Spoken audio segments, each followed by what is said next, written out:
Thanks for visiting the patient and the weather today. I'm meteorologist Al Peterlin. I'd like to talk about the weather health stresses for June 4th, 2026. We keep additional graphics at tpatw.com.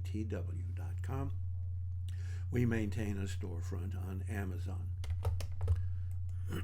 Looking at the surface map for Thursday, high pressure still really dominating the vast majority of the country, but there is one cool front stretching all the way from LA across Utah into Cheyenne and then on up to the Michigan Upper Peninsula.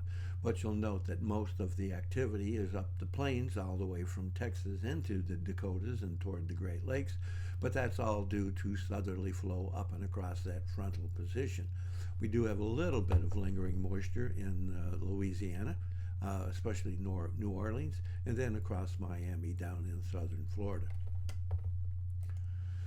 Looking at the vitality index, the actual composite measure of where all of the elements are that might have some impact on human health, and you'll note there's not a heck of a lot for Thursday. A little bit of activity here in New Mexico, some up in the Central Plains, Colorado into really Kansas and Nebraska, and there's a light issue all the way up across the Great Lakes, but really not as much significance as we do on some days. Looking at pressure change, and here again, it's not a really batch of significant falling pressure, but there is falling pressure up the plains, Kansas up to South Dakota. A little bit more significant falling pressure about the Great Lakes, Minnesota, Iowa, Wisconsin, even touching portions of Michigan. Here again, temperature change is not really significant, although the warmth from both the Pacific Northwest and the Upper Plains will be moving to the Great Lakes, the Middle Atlantic, and New England. But we do have a surge, a bubble surge of warming temperatures here up the high plains, really from New Mexico on into western Kansas and picking up portions of Colorado.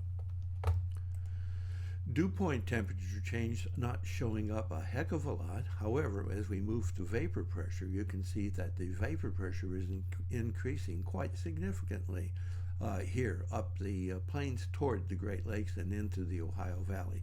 So a little bit of surge of vapor pressure up here in the Great Lakes.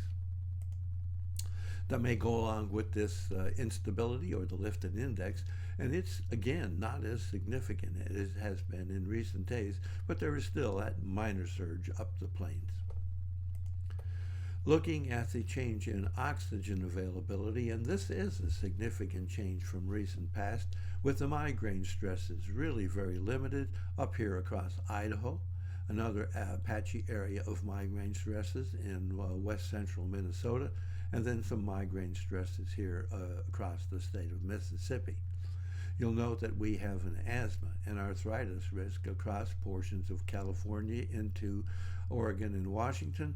The most significant area of asthma and arthritis stresses here, West Texas into New Mexico, and across the Texas Panhandle, Oklahoma Panhandle, western Kansas, up in eastern Colorado, and then up the plains.